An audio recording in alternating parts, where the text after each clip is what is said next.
शिविर का छठा दिन पूरा हुआ।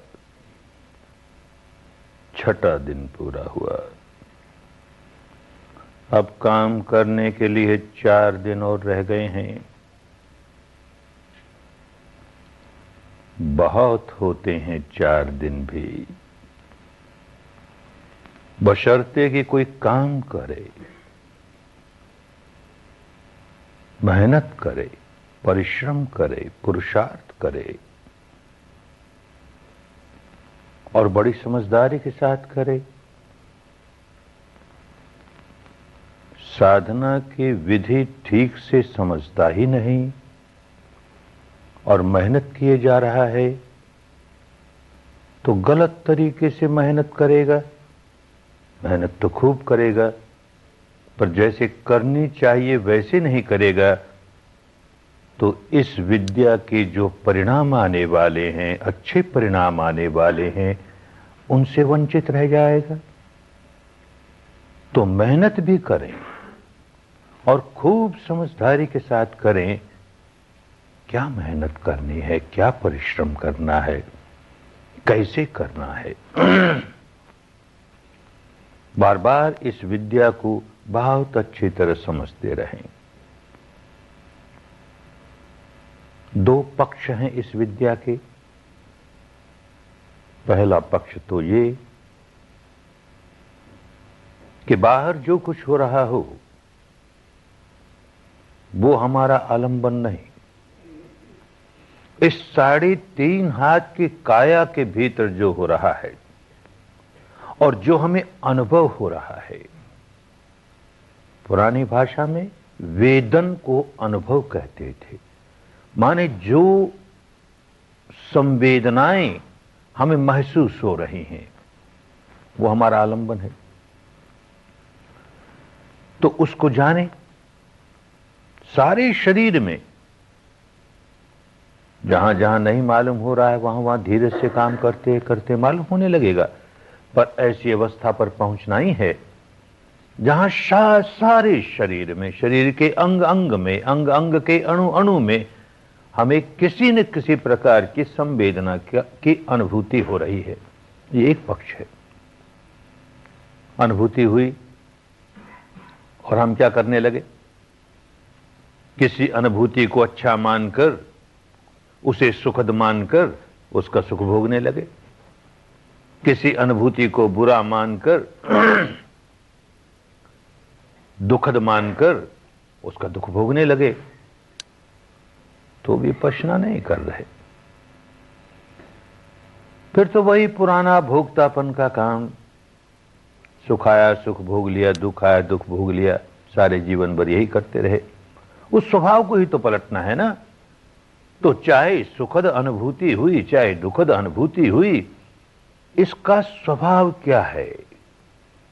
साक्षी भाव से देखते चले जाएंगे, तटस्थ भाव से देखते चले जाएंगे, भोक्ता भाव को दूर रखेंगे तो उसका स्वभाव समझ में आने लगेगा। और यही स्वभाव समझ में आएगा कि इसमें देख उत्पाद होता है, व्यय हो जाता है, उदय होता है, व्यय होता है। संवेदना चाहे जैसी हो, हर संवेदना का यही स्वभाव है, यही प्रकृति है। ये बात अनुभूति से समझ में आने लगे तो अनुभूति वाली प्रज्ञा, प्रज्ञा शब्द का अर्थ यही, प्रत्यक्ष ज्ञान है तो प्रज्ञा है, बौद्धिक ज्ञान है तो प्रज्ञा नहीं है। प्रत्यक्ष ज्ञान है, उत्पन्न होना और नष्ट हो जाना, यह प्रत्यक्ष अनुभूति पर उतर रहा है। बड़ी स्थूल संवेदना आई, घनीभूत संवेदना आई, पीड़ा आई, भारीपन आया, तनाव आया, खिंचाव आया, बहुत अप्रिय है, बहुत दुखद है, बहुत घनीभूत है। तो आखिर आरंभ हुई ना वो, तो जाना आरंभ हुई। अब लगता है कि चल रही है, अभी वैसी ही पीड़ा चल रही है। पर कितनी देर? हम तटस्थ भाव से देखते जाएं तो कोई ऐसी स्थूल संवेदना जरा ज्यादा देर तक चलेगी, कोई जरा कम देर तक चलेगी, आखिर समाप्त हो ही जाएगी। ऐसा अनुभव से जानेंगे कि एक भी ऐसी स्थूल संवेदना नहीं होती, एक भी ऐसी दुखद संवेदना नहीं होती जो अनंत काल तक वैसी ही बनी रहे। ये शास्त्रों की बात नहीं, किसी बुद्ध ने कहा है, किसी महावीर ने कहा है, किसी गीता ने कहा, इसलिए नहीं, कोई गुरु महाराज कहता है इसलिए नहीं, अपने अनुभव से जानेंगे। देख पीड़ा आरंभ हुई, उसका एक आरंभ है, और देखते देखते देखते देर सबेर समाप्त हो गई, उसका एक अंत है। उदय होना, व्यय हो जाना, उत्पाद होना, व्यय हो जाना, यह इसका स्वभाव है। और यूं दृष्टा भाव से देखता चला गया, उसमें भोक्ता भाव नहीं आने दिया। जितना जितना नहीं आने दिया, उतना उतना कुदरत अपना काम करने लगी, धर्म अपना काम करने लगा। कितनी ही घनीभूत संवेदना क्यों न हो, कितनी ही स्थूल संवेदना क्यों न हो, अपने आप उसके टुकड़े होने लगते हैं, उसका विभाजन होने लगता है, विघटन होने लगता है, विश्लेषण होने लगता है, और यूं होते होते होते जैसे पिघल गई। कितनी ही पीड़ा क्यों न हो, समय पाकर के पिघल गई। साक्षी भाव से देखते जाएंगे तो ऐसा होगा ही। पिघल गई तो क्या हुआ? अब सघनता नहीं है, तो सघनता नहीं है तो क्या है? देखता है तरंगे ही तरंगे हैं, तरंगे ही तरंगे हैं। वो भी संवेदना है, अनुभव हो रही है। सब्बो लोको प्रकंपितो, प्रकंपन है, प्रकंपन है, तरंग है, तरंग है। तरंग कहते किसे हैं? उत्पन्न होना, नष्ट हो जाना, वही तरंग है। हर लहर उत्पन्न होती है, नष्ट होती है, उत्पन्न होती है, नष्ट होती है, इसी माने में तरंग कहलाती है। तो सारा शरीर केवल तरंग ही तरंग, तरंग ही तरंग। अब ऐसी अनुभूति होने लगी। अब वो अनुभूति बड़ी सुखद लगती है। पहली जो घनीभूत थी, पीड़ाजनक लगती थी, दुखद लगती थी, अब ये पिघल गई, टुकड़े टुकड़े हो गए, तरंगे ही तरंगे रह गई, बड़ी सूक्ष्म हो गई, बड़ी सुखद हो गई। इसको भी ध्यान से देखता है तो हुआ क्या? क्या उसका स्वभाव पलट गया? स्वभाव तो वही रहा। वो भी तो तरंग ही है ना, उत्पन्न होती है, नष्ट होती है, उत्पन्न होती है, नष्ट होती है। अब शीघ्र गति से उत्पाद व्यय होने लगा। पहले तो यूं उत्पाद हुआ और देर सबेर जाकर के उसका व्यय हुआ। उत्पाद हुआ, फिर देर सबेर में व्यय हुआ। और ये तो जैसे उत्पन्न हुआ वैसे नष्ट हुई, उत्पन्न हुआ वैसे नष्ट हुई। स्वभाव वही रहा, अनित्य है, नश्वर है, भंगुर है, बदलते रहना इसका स्वभाव है। ये बात प्रवचनों के आधार पर नहीं, पुस्तकों के आधार पर नहीं, तर्कों के आधार पर नहीं, अंधश्रद्धा के आधार पर नहीं, अनुभूतियों के आधार पर साधक समझता जाए तो उसका दृष्टा भाव पुष्ट होता जाए। जब ये जानेगा कि ये सारा अनित्य प्रपंच है, बदलते रहने वाला है, दुखद है तो भी खत्म होने वाला है, सुखद है तो भी खत्म होने वाला है, खत्म हुए ही जा रहा है, हुए ही जा रहा है, ऐसा अनुभव पर उतरेगा तो उसके प्रति क्या द्वेष करेगा, कितना ही दुखद हो। उसके प्रति क्या राग करेगा, कितना ही सुखद क्यों न हो। यूं अपने मानस के, और मानस भी ऊपर ऊपर का मानस नहीं, अंतर मन के गहराइयों वाले मानस को पलटने का काम करने लगेगा, उसका स्वभाव पलटने का काम करने लगेगा। अब वो धीरे धीरे राग रंजित रहने के बजाय वीत राग रहने का अभ्यास करने लगा, द्वेष दूषित रहने के बजाय वीत दोष द्वेष होने का काम करने लगा, मोह विमूढ़ित होने के बजाय वीत मोह, माने जो विकार हैं, विकारों से अब छुटकारा मिलने लगा, छुटकारा मिलने लगा। ऐसा अपना स्वभाव पलटने लगा। बस ये विपश्यना ये नहीं होती है, तब विपश्यना के नाम पर भी कोई धोखा है। अक्सर यही होता है। कोई व्यक्ति सम्यक संबुद्ध हुआ, अरहंत हुआ, सर्वज्ञ हुआ, तो क्या सर्वज्ञ हुआ? उसको सारा कुदरत का कानून अनुभूतियों से जान लिया।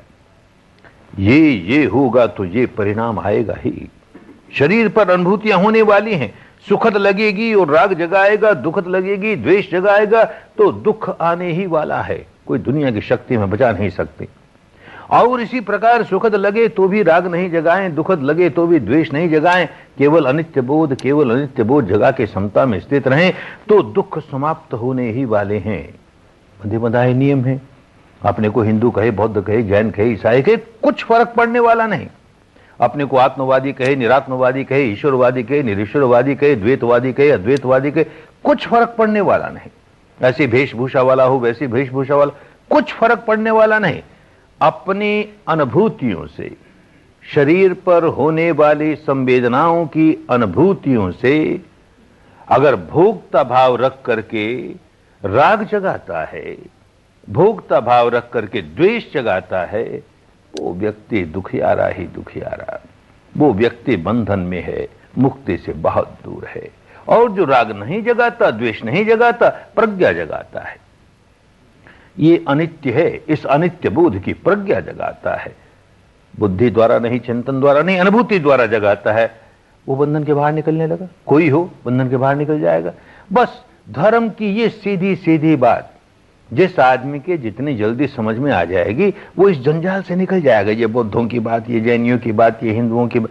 अरे धर्म कहां बौद्धों का, जैनियों का, हिंदुओं का अलग अलग होता है। धर्म तो धर्म है। जो कुदरत का कानून है वो सब पर एक जैसा लागू पड़ता है। अगर कोई बौद्ध, अपने को बौद्ध कहने वाला व्यक्ति इन शरीर की संवेदनाओं पर राग जगाए, द्वेष जगाए और फिर भी मुक्त हो जाए, तब तो कोई विशेष बात हुई भाई। बौद्ध कहने से देखो मुक्त हो गया। ऐसे ही अपने को जैन कहने वाला व्यक्ति इन संवेदनाओं पर राग भी जगाए, द्वेष भी जगाए, फिर भी मुक्त हो जाए। अपने को हिंदू कहने वाला व्यक्ति, मुस्लिम कहने वाला व्यक्ति, ईसाई कहने वाला व्यक्ति, ब्राह्मण कहने वाला व्यक्ति, शूद्र कहने वाला व्यक्ति राग भी जगाए, द्वेष भी जगाए, फिर भी मुक्त हो जाए, तब तो कोई अनोखी बात हुई। तब तो इनका धर्म अलग, उनका धर्म अलग। अरे कोई हो ना भाई, जो जो राग जगाएगा, अपनी अनुभूतियों पर राग जगाएगा, वो व्याकुल हो जाएगा। जो नहीं जगाएगा वो व्याकुलता के बाहर निकल जाएगा। इतनी सरल बात है धर्म की, इतनी सीधी बात है धर्म की, उलझा दिया। इन संप्रदायवादियों ने कैसा उलझाया, इन दार्शनिक मान्यता वालों ने कैसा उलझाया, इन कर्मकांड वालों ने कैसा उलझाया, ये तर्क वितर्क में सारा जीवन बिताने वाले लोगों ने कैसा उलझाया। जो बात जैसी है बस उसे देखते जाएं, ये करते चले जाएंगे तो बाकी 4 दिन का बहुत बड़ा लाभ होगा, बहुत बड़ा लाभ होगा। कोई व्यक्ति सम्यक संबोधि प्राप्त करता है, सर्वज्ञ होता है, तो इस सच्चाई को जान करके पहले अपने विकारों से मुक्त हो लेता है और फिर बड़े करुण चित्त से यही विद्या लोगों को बांटता है। सिद्धार्थ गौतम की मोनोपोली नहीं। अरे सिद्धार्थ गौतम के पहले भी कितने लोग अरहंत हुए, कितने लोग बुद्ध हुए, कितने लोग सर्वज्ञ हुए। कोई हो, जो भी होगा इस सच्चाई को जानकर होगा। लेकिन एक समय एक व्यक्ति बुद्ध हुआ, अरहंत हुआ, मुक्त हुआ, सर्वज्ञ हुआ, चाहे सो नाम दो उसको, और उसने अपने अनुभव लोगों के सामने रखे, ये विद्या लोगों को सिखाई। 200-400-500 बरस तक तो लोग इस विद्या का लाभ उठाते हैं, जैसे बताया गया वैसे काम करते हैं। फिर धीरे धीरे काम तो करते नहीं, अब उसकी चर्चा शुरू कर देते हैं, उसको बुद्धि का विषय बना लेते हैं, उसके साथ कोई दर्शन जोड़ देते हैं, कोई फिलोसफी जोड़ देते हैं, उसके साथ कोई कर्मकांड जोड़ देते हैं, उसे किसी संप्रदाय के बाड़े में बांध देते हैं। ऐसा कोई ना कोई निकम्मा काम उसके साथ लगा देते हैं। तो अब कोई उसका अनुभव ही नहीं करता, उसका अभ्यास ही नहीं करता, तो लाभ कैसे होगा। तो धीरे धीरे धीरे लुप्त हो जाती है। जैसे कोई एक रास्ता हो, ये रास्ता हमको वहां तक पहुंचाएगा, बहुत साफ है, लोग चलते हैं वहां तक पहुंचते हैं, चलते हैं वहां तक पहुंचते हैं। धीरे धीरे लोग उस पर चलना तो बंद कर दें और केवल घर बैठ के उसकी चर्चा करें, सभाओं में खूब चर्चा करें, तर्क करें, वितर्क करें। नहीं ये रास्ता ठीक है, नहीं ठीक नहीं है, कोई कहे ठीक है, कोई कहे ठीक नहीं है, कोई कहे ऐसा है, कोई कहे चले कोई नहीं, एक आदमी नहीं चले उस पर। उस रास्ते की क्या दशा होगी। उसी रास्ता पर कोई झाड़ उगेंगे, कोई पेड़ उगेगा, कोई घास उगेगा, और धीरे धीरे वो लुप्त हो जाएगा, पता ही नहीं लगेगा कहां रास्ता था। और कोई उसे ढूंढने जाएगा तो उसमें सांप दिखेंगे, बिच्छू दिखेंगे और कोई जंगली जानवर दिखेंगे, ढूंढ ही नहीं पाएगा। कठिनाई हो गई ना, क्योंकि कोई चला नहीं, बरसों चला ही नहीं। यही होता है, जब तक लोग चलते हैं तब तक विपश्यना कल्याणकारिणी होती है, और जब चलना बंद कर देते हैं तो उलझ जाते हैं। फिर केवल बातें तो रह जाती हैं, शब्द रह जाते हैं, शब्दों का अर्थ ही भूल जाते हैं, करना तो बहुत दूर रहा। ऐसे ही हर परंपरा में, भारत के अध्यात्म की जितनी भी परंपराएं हैं, सब में विपश्यना की बड़ी प्रशंसा करे नहीं तो कोरी प्रशंसा करने से क्या होगा। रसगुल्ला बहुत मीठा है, बहुत मीठा है, हजारों शास्त्र लिख के रख दो, बहुत मीठा है, तो कुछ चखे नहीं, जबान पर रखे नहीं, तो मीठा क्या काम आया? प्यासा आदमी पानी पिए नहीं और पानी की चर्चा करे, बड़ी प्रशंसा करे, प्यास कैसे बुझेगी? भूखा आदमी भोजन खाए नहीं, भोजन की बड़ी प्रशंसा करे, भूख कैसे मिटेगी? रोगी आदमी औषधि ले नहीं और औषधि की प्रशंसा बहुत करे, उसकी चर्चा बहुत करे, कैसे रोग मिटेगा? यही दशा होती है, काम करना बंद कर देते हैं। आज के भारत में जो सबसे पुराना साहित्य उपलब्ध है वो वेद है, और वेदों में भी ऋग्वेद सबसे पुराना। आप प्रशंसा भरी पड़ी विपश्यना की। ऋग्वेद का एक ऋषि,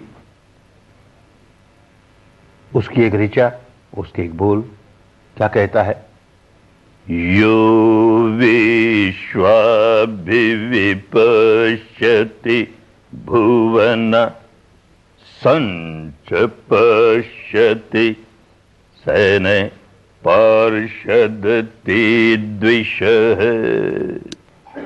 यो विश्वाभिविपश्यति, ऋग्वेद का ऋषि कह रहा है। शब्द छने हुए चले आ रहे हैं, अनुभव हो या न हो, वाणी तो है ना। विपश्यति, विपश्यना करता है, कैसे करता है? विश्वाभि, विश्व कहते हैं प्रपंच को, जो फैल रहा है, जिसका विशदीकरण हो रहा है। हमारे भीतर कैसा प्रपंच फैल रहा है, इस प्रपंच के अभिमुख होकर के जो विपश्यना करता है, माने उसको यथाभूत जानता हुआ करता है। संच पश्यति, सम्यक रूप से करता है, सम्यक रूप से देखता है, वो सम्यक दर्शन है। अपनी अनुभूति से जो दर्शन हो रहा है वो सम्यक दर्शन है। किसी अन्य को अनुभूति हुई और हम कल्पना कर रहे हैं, हम चिंतन कर रहे हैं, वो सम्यक दर्शन नहीं है। स्वयं को अनुभव हो, स्वयं वेदन से अनुभव हो, सम्यक दर्शन हुआ।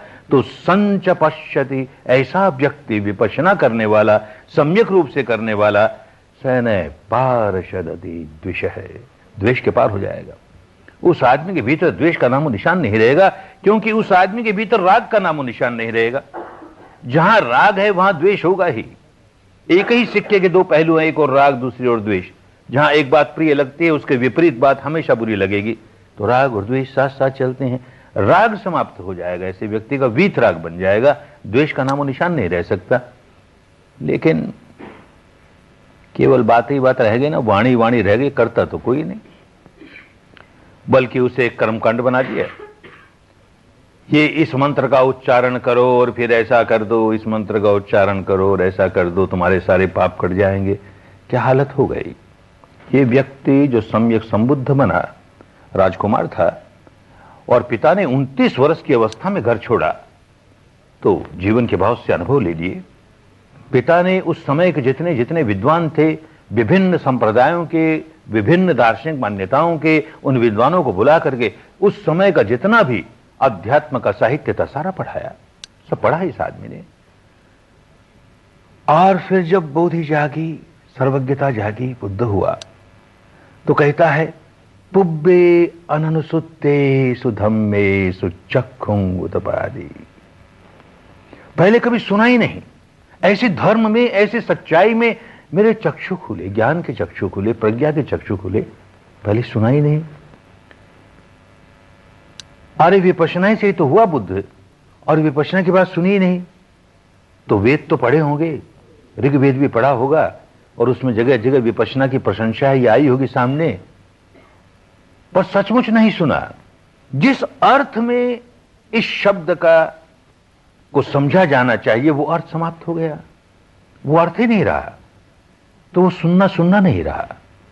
अब जाना, अरे अनुभव होना चाहिए, शरीर पर ये संवेदनाएं अनुभव होनी चाहिए, और उस अनुभव के साथ साथ ये जानकारी होनी चाहिए कि ये अनित्य है, नश्वर है, भंगुर है, इसके प्रति राग नहीं हो, द्वेष नहीं हो। यूं करे तो विपश्यना है, यूं करे तो संपश्यना है, यूं करे तो सम्यक ज्ञान है, अन्यथा नहीं। तो पहले जो कुछ सुना वो तो भ्रामक था, भ्रांति पैदा करने वाला था, तो वो जो नहीं सुना ही।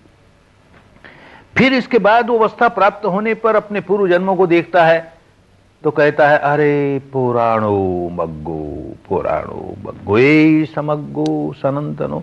मेरे पहले न जाने कितने बुद्ध हुए, मेरे पहले न जाने कितने ज्ञानी हुए, मेरे पहले न जाने कितने अनंत हुए। जो हुआ इसी सच्चाई को जानते जानते जानते हुआ बड़ा पुराना मार्ग है रे, मार्ग तो बहुत पुराना है, लोग चलना बंद कर दें तो मार्ग क्या करे बेचारा, लाभ नहीं मिले लोगों को। पुराणो मग्गो ए समग्गो सनातनो, धर्म के जो नियम है वो सनातन है, हमेशा एक जैसे रहते हैं।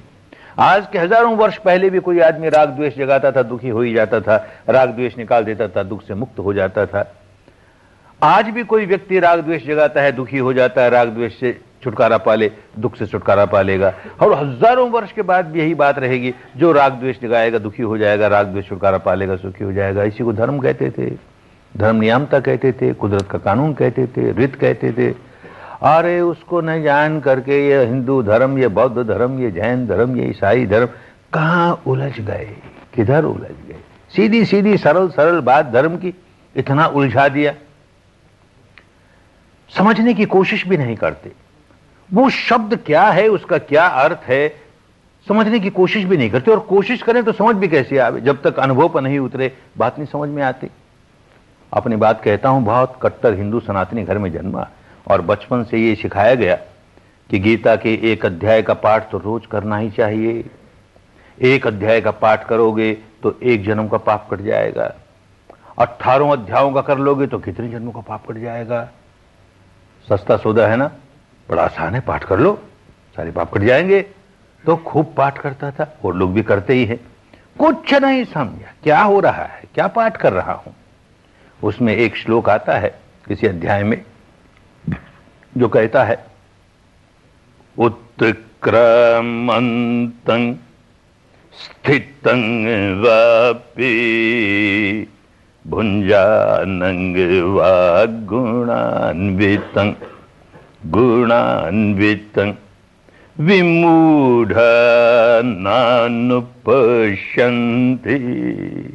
पश्यन्ति ज्ञान चक्षुषः। विमूढ़ लोग देख ही नहीं सकते, विपश्यना कर ही नहीं सकते। जिनके ज्ञान चक्षु खुले हैं वही विपश्यना कर पाएंगे। ज्ञान चक्षु खुली हैं, विपश्यना कर पाएगा, विपश्यना करेगा, ज्ञान चक्षु खुलेंगे, यूं होते होते मुक्त हो जाएगा। क्या नहीं देख पाएगा वो, तो समझाता है उत्क्रामंत, उत्क्रमण होता है। क्या उत्क्रमण होता है, तब तक तो जानते ही नहीं थे। विपश्यना की तो सारी बात समझ में आई, क्या उत्क्रमण होता है। कान के दरवाजे पे कुछ खटपट हुई, कि आंख के दरवाजे पर हुई, कि नाक के दरवाजे पर हुई, कि जीभ के दरवाजे पर हुई, कि त्वचा के दरवाजे पर हुई, कि मन के दरवाजे पर हुई। इन 6 दरवाजों में कहीं भी खटखट हुई, कोई भी आलंबन आकर के स्पर्श करता है, तो मानस का एक हिस्सा, जिसे कल समझाया कि जिसे विज्ञान कहते हैं, मानस का एक हिस्सा अपना सिर उठा के कहता कुछ हुआ, कुछ हुआ। उसको उत्क्रामंतं कहा, उत्क्रमण हुआ, मानस के एक हिस्से का उत्क्रमण हुआ। इतने में स्थितं, अब दूसरा हिस्सा रुक करके देखता क्या हुआ भाई, ये क्या शब्द आया, ये क्या रूप दिखा, ये क्या गंध आई, ये क्या रस आया, ये क्या स्पर्श हुआ, ये क्या चिंतन हुआ। वो रुक करके अपनी जितनी पुरानी याददाश्त है, अपने पुराने अनुभव हैं, उनके बल पर उसे पहचानता है। और केवल पहचानता ही नहीं, उसका मूल्यांकन कर देता है। ये जो आया, स्पर्श किया इसने इस इंद्रिय पर, अरे बहुत अच्छा है, और ये बहुत बुरा है। जैसे ही उसने अपना काम किया, बहुत अच्छा है कहा, तो सारे शरीर में एक सुखद संवेदना का प्रवाह चल पड़ा। जैसे ही कहा बहुत बुरा है, सारे शरीर में दुखद संवेदना का प्रवाह चल पड़ा। होश नहीं है तो क्या करता है, जैसे ही सुखद संवेदना का प्रवाह चला तो उसका सुख भोगने लगा, जैसे ही दुखद का प्रवाह चला उसका दुख भोगने लगा। उसी को समझाते हुए कहता है भुंजानंग, लगा भोगने, भुंजानंग, सुख भोग रहा है सुखद सेंसेशन का, सुखद संवेदना का, दुख भोग रहा है दुखद संवेदना का, भुंजानंग। और भुंजानंग होता है भोगने लगता है तो गुणान्वितं, गुणान्वितं बांधता है, अपने आप को बांधे जा रहा है, गांठ पर गांठ बांधे जा रहा है, गांठ पर गांठ बांधे जा रहा है। अरे ये सारा देख जाए तो विपश्यना हो गई ना। और विपश्यना किसको कहते हैं, पर कहां करे, पाठ करने वाला कौन करता है, पहली बात तो समझ में नहीं आती। हम तो अपनी बात जानते हैं, कुछ नहीं समझ में आया। मानो क्या अर्थ करते हैं पता नहीं, जो अर्थ उन्होंने लिख दिया किसी ने, अनुवाद करने वाले ने, वही अर्थ हमारे सामने था, जानते ही नहीं थे। तो शुद्ध विपश्यना की बात है, कैसे समझें। करने पर ही आदमी जानता है कि अमुक शास्त्र में, अमुक पुस्तक में अमुक बात जो लिखी है उसका सही अर्थ ये है, क्योंकि करना बंद कर दिया इसलिए हमारे रास्ता बंद हो गया। हमारे लिए वहां पर झाड़ है, झंखाड़ है, पशु हैं, यही है, हम चल नहीं सकते उस रास्ते पर। जान जाए तो रास्ता खुल जाए। ऐसी भगवान महावीर की वाणी हमारे सामने आई। कहते हैं एक जगह, विपश्यना ही विपश्यना, काम कामी खलु अयंग पुरुषो, सो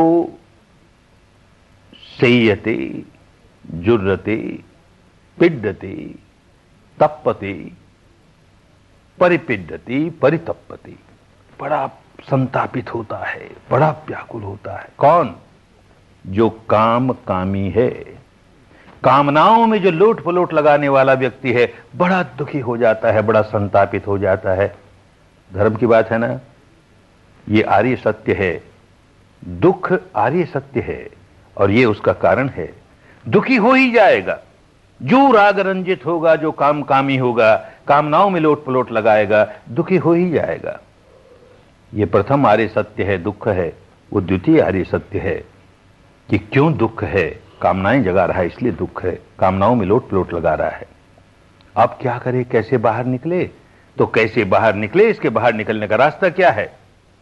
तो कहता आयत चक्षु लोक विपस्सी। अरे ऐसा व्यक्ति अगर लोक विपस्सी बन जाए, विपस्सी बन जाए, विपश्यना करने लगे। कैसे करने लगे? लोक विपस्सी। भारत की पुरानी भाषा में लोक, इस सारे विश्व को तो लोक कहते ही थे। मुख्यतः लोक कहते थे 3.5 हाथ की काया को। लोक शब्द का शाब्दिक अर्थ क्या है? लुंजती थी लोकं, प्रतिक्षण नष्ट हो रहा है, नष्ट हो रहा है, नष्ट हो रहा है। ये परमाणुओं का पुंज हमारे भीतर हम देखते हैं, प्रतिक्षण उत्पन्न होता है, नष्ट होता है, नष्ट होता है। इस मारे लोक कहलाता था। लोक विपश्ची, इस काया के भीतर विपश्यना करता है तो क्या होता है? आयत चक्षु, चक्षु प्राप्त हो जाते हैं उसे, ज्ञान के चक्षु प्राप्त हो जाते हैं। पुब्बे अनन सुत्ते सुधम्मे सुचक्षुं उदपादि विमूढ़ा नानुपश्यन्ति पश्यन्ति ज्ञान चक्षु से। ज्ञान के चक्षु खुल जाती हैं। विपश्यना करता है ना, ज्ञान के चक्षु खुल गए। क्या देखता है? लोक विपस्सी, लोकस्य अधोभागं जानई, उद्धंग भागं जानई, तिर्यंग भागं जानई। इस काया का एक एक अंग देख जाता है, नीचे का हिस्सा, ऊपर का हिस्सा, आड़ा तिरछा अगल बगल कुछ नहीं छोड़ता, सारा देख जाता है। तो विपश्यना सही विपश्यना हुई। कहीं थोड़ी सी जगह देख गया तो पूरी विपश्यना नहीं हुई, सब जगह देख जाता है। तो क्या देखता है? गढ़िए अणुपर्यटमान हो। क्या हो रहा है? भीतर ही भीतर अनुपरिवर्तन हो रहा है, बदले जा रहा है, बदले जा रहा है, और उसमें गड्ढमड्ढ हुए जा रहा हूं मैं, माने उसी में डूबे जा रहा हूं। हो रहा है भीतर परिवर्तन परिवर्तन परिवर्तन, प्रतिक्षण अणु अणु में परिवर्तन परिवर्तन परिवर्तन, और मैं उसमें डूबी जा रहा हूं, उसका रस लिए जा रहा हूं, उसको सुखद मानता हूं, उसको दुखद मानता हूं। अरे क्या हुआ ये? तो रास्ता बताता है, अब क्या करे? संधिं विदित्ता, संधि को जानो। वो व्यक्ति ऐसा विपश्यना करने वाला संधि को जानता है। क्या संधि? चित्त धारा पर राग की संधि कहां हुई, चित्त धारा पर द्वेष की संधि कहां हुई, इस संधि को जानता है। कैसे जानता है? विदित्ता, वेदनाओं से जानता है। वेदना प्रकट हुई, अच्छी लगी तो राग की संधि कर ली, वेदना प्रकट हुई बुरी लगी, द्वेष की संधि कर ली। तो संधिं विदित्ता, और ऐसा जान के क्या समझता है उसे? यही मच्ये ही, अरे ये तो मृत्य है, ये तो नश्वर है, ये तो भंगुर है। कैसे, क्यों संधि पैदा कर रहा हूं? काहे राग पैदा कर रहा हूं? काहे द्वेष पैदा कर रहा हूं? ये सारा प्रपंच तो परिवर्तनशील प्रपंच है, उत्पन्न होता है, नष्ट होता है। विपश्यना ही विपश्यना है ना, शुद्ध विपश्यना है ना। एस वीरे प्रशंसिए, ऐसा कोई वीर पुरुष हो, सचमुच बड़ी वीरता का काम है। अपने अंतर मन को उसके दूषित स्वभाव से पलट करके निर्मल कर लेना। हमेशा राग पैदा करने वाला स्वभाव, हमेशा द्वेष पैदा करने वाला स्वभाव बुद्धि विलास चाहे जितना करे, सचमुच उसे पलट लेना अंतर्मन के गहराइयों में बड़ा कठिन काम है, बड़ा परिश्रम होता है, बड़ा पुरुषार्थ होता है। इसलिए उसको वीर कहते हैं। ए सबीरे पसंसिए जे बद्धे पड़ी मोइए, जो भीतर के इन बंधनों को खोल लेता है, अपने सारे कर्म बंधनों को खोल लेता है, वो वीर पुरुष है और वो प्रशंसनीय है। सबसे बड़ा युद्ध यही अपने भीतर करना पड़ता है, ऐसा व्यक्ति वीर। और ऐसा व्यक्ति औरों को ऐसा काम सिखाने में लग जाए तो महावीर। ऐसा बने तब ना, खाली उसका पाठ करते जाएं, पाठ करते जाएं, समझ में ना आए क्या बोल गया यही नहीं जानते, कैसे लाभ होगा। करना छूट गया तो सारा अर्थ ही छूट गया। और एक वाणी भगवान महावीर की, जहां अंतो तहा बाहो, जहां बाहो तहा अंतो। जैसा भीतर है वैसा ही बाहर है, कुदरत का कानून एक जैसा है, कोई फर्क नहीं पड़ता। और जैसा बाहर है वैसा ही भीतर है, कुदरत का कानून एक जैसा है, सब जगह कोई फर्क नहीं पड़ता। फिर कहती है जहां अंतो तहा बाहु, जहां बाहु तहा अंतो, अंतो अंतो देहांतराणी। बस अरे देख, विपश्यना कर, अपने देह के भीतर भीतर भीतर, देह की सारी सीमा तक, देह पर्यंत पर्यंतकं, जहां जहां देह है, जहां जहां काया है, उसके भीतर भीतर सर्वत्र बस देख, विपश्यना कर। पुढ़ई आश्रवानी, जितने आश्रव इकट्ठे कर रखे हैं सारे उलट देगा। भीतर आश्रव रह नहीं सकेगा, अनाश्रव हो जाएगा, क्षीण आश्रव हो जाएगा, मुक्त हो जाएगा। करेगा तो हो जाएगा ना, पाठ करने से क्या हो जाएगा। पहले तो पाठ करके समझता ही नहीं कि क्या बोल गए वो, और समझ जाए फिर काम नहीं करे, केवल बुद्धि विलास करे। अच्छा आपके यहां विपश्यना है, हमारे यहां भी विपश्यना है, देखो हमारे आचारंग में ऐसा लिखा है। अरे होगा, तेरे क्या काम आया रे, वो विपश्यना तुम्हारे काम क्या है, तू तो करता नहीं ना। अरे तू महावीर के नाम पर कर, बुद्ध के नाम पर कर, ऋग्वेद के नाम पर कर, गीता के कर तो सही, करे तो कल्याण होना, बिना करे बिना कैसे कल्याण होगा। ये बात जो आदमी जितनी जल्दी समझ लेता है बड़े कल्याण के रास्ते पड़ जाता है। ये विद्या भारत में भगवान बुद्ध के बाद 400-500 वर्ष तक लोगों का कल्याण करती रही, फिर काम करना बंद कर दिया। फिर बातें ही बातें, विवाद ही विवाद, तुम आत्मवादी हम निरात्मवादी, तुम ईश्वरवादी हम निरीश्वरवादी, तुम ऐसावादी, बस वाद विवाद ही वाद विवाद, केवल तर्क ही तर्क, वितर्क ही वितर्क, अथवा कोई कर्मकांड ही कर्मकांड, या कोई संप्रदाय का बाड़ा धर्म के नाम पर यही चलने लगा। फिर भी भारत तो अध्यात्म का देश है, अध्यात्म का देश है। इन 2000 वर्षों में भी ऐसे संत हुए भारत में, जिन्होंने अपने पूर्व जन्मों की पारमिताओं की वजह से, माने पूर्व जन्म में ऐसे काम करते आए थे विपश्यना का, अपने आप जाग पड़ा तो संत हो गए।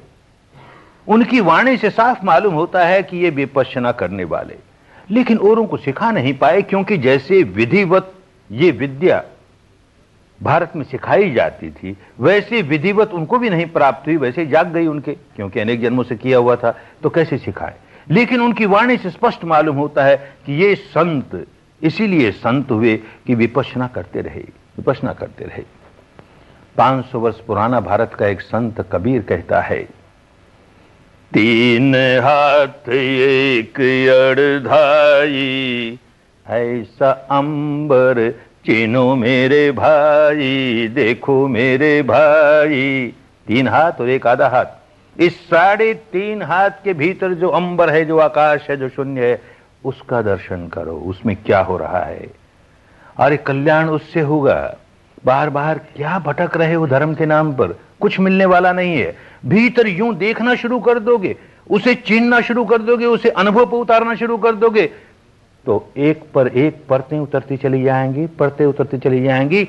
जो परम सत्य को छिपाए हुए है उसके आगे पर्दे हैं, पर्दे सारे उतर जाएंगे, परम सत्य का साक्षात्कार हो जाएगा। तो घूंघट के पट खोल रे, तुझे पिया मिलेंगे। एक पट नहीं है, घूंघट के कितने पट लगाए बैठे हैं, एक पर एक घूंघट उतरता जाए, उतरता जाए, उतरता जाए, अंत में तो परम सत्य का साक्षात्कार हो जाए। उसे पिया कहो, उसे साईं कहो, उसे ईश्वर कहो, उसे परमात्मा कहो, उसे आत्मा कहो, उसे निर्वाण कहो, उसे मुक्ति कहो, मोक्ष कहो, अरे चाहे जो नाम, परम सत्य है वो। ये ऊपरी ऊपरी का दिखाऊ सत्य जो हमें भ्रांत रखता है, ये दूर होते होते होते उस परम सत्य का साक्षात्कार होता है। कोई करे तब ना, करे नहीं तो कैसी बात बने। ऐसे 400 वर्ष पुराना एक संत विपश्यना ही करने वाला कैसी विपश्यना की व्याख्या करता है। वही बात कि बाहर भीतर कानून एक ही है। बाहर भीतर एको जानो, बाहर भीतर एको सच है, यह गुरु ज्ञान बताई रे। जन नानक बिन आपा चीने, कटे न भ्रम की काई रे। बाहर भीतर कानून एक ही है कुदरत का। वही नियम बाहर लागू होता है, वही भीतर लागू होता है। जहां अंतो तहा बाहो, जहां बाहो तहा अंतो। लेकिन उसको जाने बिना, अनुभव से जाने बिना भ्रांति ही भ्रांति रहेगी, भ्रम ही भ्रम रहेगा। वो जान गया तो कहता है जनि नानक, नानक जान गया है और जान के कहता है जनि नानक बिन आपा चीने। ये जो अपनापा है जिसको मैं मेरा मेरा किए जा रहा हूं, उसको समझे बिना, अनुभूतियों से समझे बिना भ्रम नहीं दूर होता, भ्रांति नहीं दूर होती। कैसे समझे इसको? तो कहता है किम सच्चियारा होविये, किम कूड़े तुट्टे पाड़े।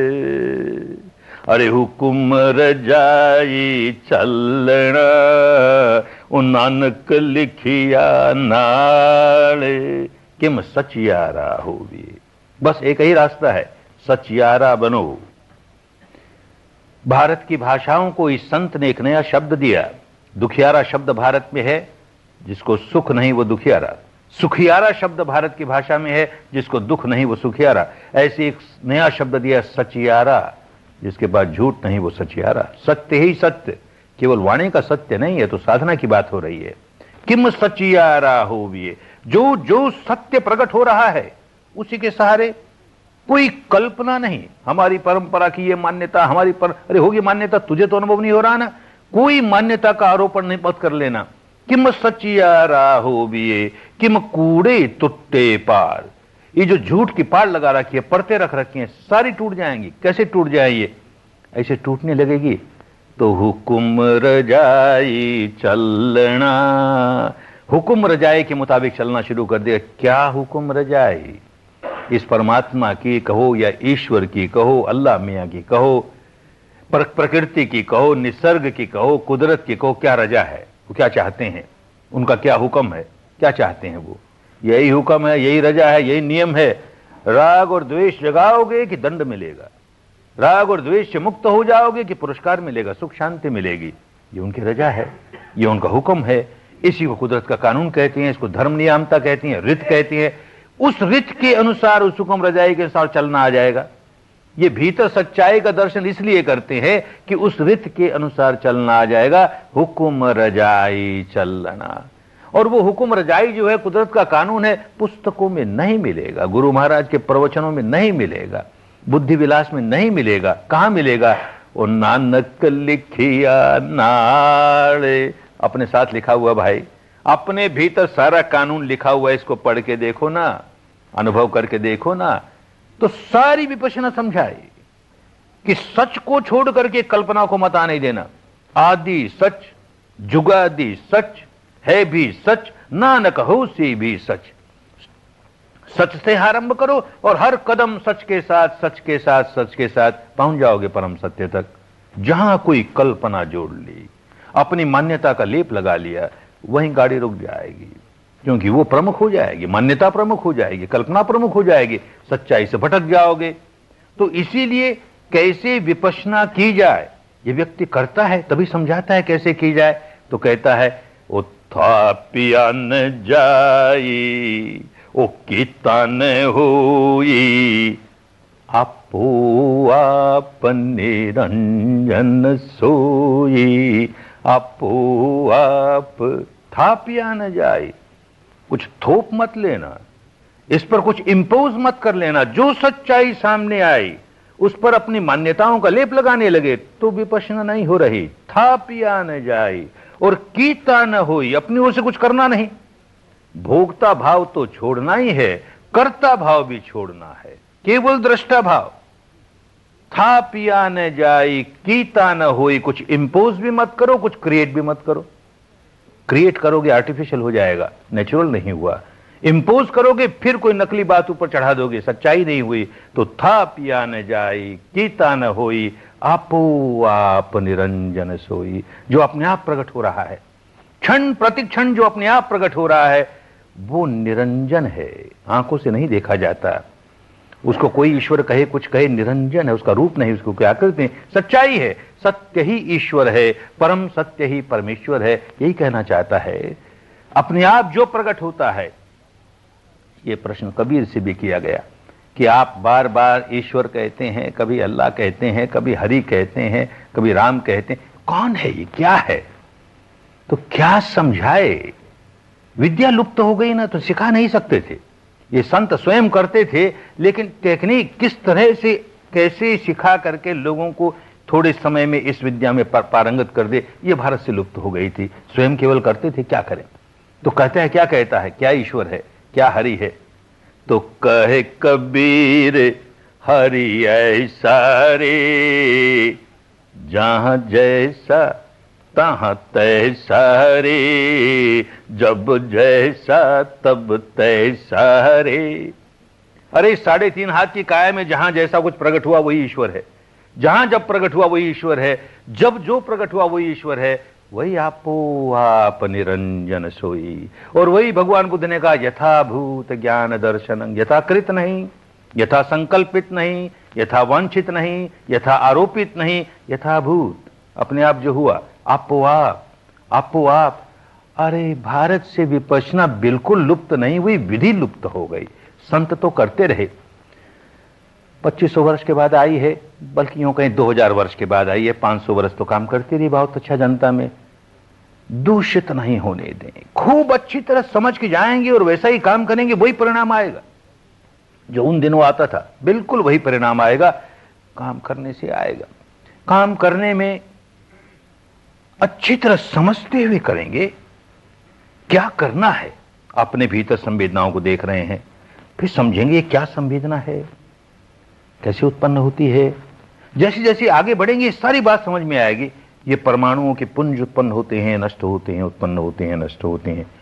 और इन परमाणुओं के बारे में बताया गया 4 तरह की, 4 भूत है, अग्नि, पृथ्वी, जल, वायु। वो नाम गिनाने के लिए नहीं, उनका गुण, धर्म, स्वभाव, वो भी नाम गिनाने के लिए 8 नाम गिन लिए, क्या मिला उससे? वो अनुभूति पर उतरता है। पृथ्वी, अग्नि, जल, वायु। परमाणुओं के ढेर इकट्ठे होते हैं। कभी पृथ्वी धातु के प्रधान तलीय उत्पन्न हुए, कभी अग्नि धातु के प्रधान तलीय हुए, कभी वायु धातु के प्रधान तलीय हुए, कभी जल धातु के प्रधान तलीय हुए। और उनका जो स्वभाव है, उनकी जो प्रकृति है, वो हमारी अनुभूति पर उतरने लगी। इसको देखने के लिए विपश्यना कर रहे हैं। मोटे मोटे तौर पर तो क्या पृथ्वी, क्या जल, क्या वायु, क्या अग्नि, ये हमारे शरीर के भीतर जो ठोस है, हड्डी है, मांस है, ये सब, इसको कहें पृथ्वी धातु है। और जो बहाव है उसे कहें जल धातु है।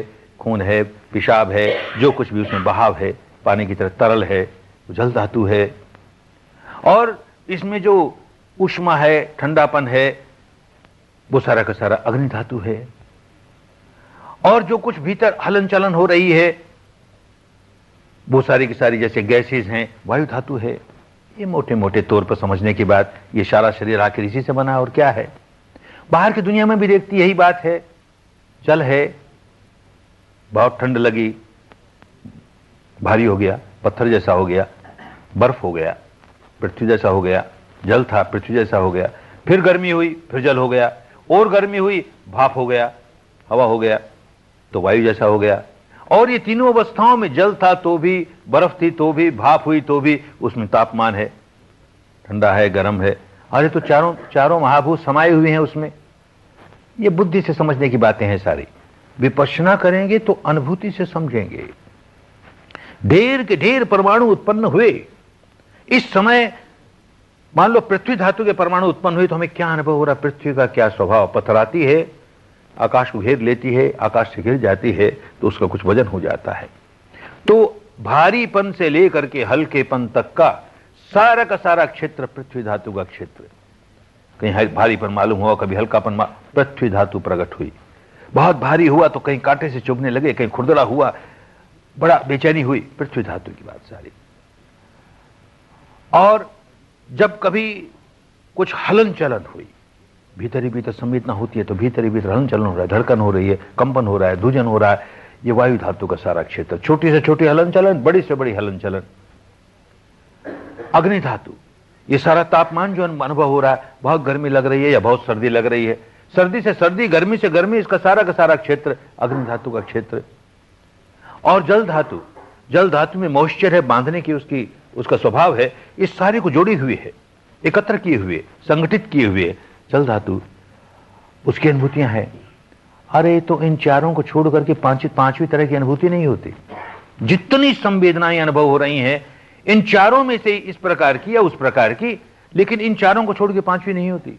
पांचवी तो इसके परे की जब होगी, निर्वाण की अवस्था होगी, तब कहेंगे ये पांचवी अनुभूति हुई। बाकी चारों के चारों तो इसी की देह की अनुभूति है, काया की अनुभूति है, भौतिक अनुभूति है, तो यही होगी, इसके अतिरिक्त नहीं होगा। अब भी यही हो रहे हैं, आगे भी यही होते चली जाएंगे। और फिर समझेंगे कि ये भी क्यों होता है भाई, ये पृथ्वी प्रधान परमाणु क्यों इकट्ठे होते हैं, कभी जल प्रधान क्यों होते हैं, कभी अग्नि प्रधान क्यों, बिना कारणों के कुछ नहीं होता। तो बात समझ में आएगी। अभी तो नया नया काम है, जितने गहराई में जाएंगे उतनी बात समझ में आती चली जाएगी क्यों होता है।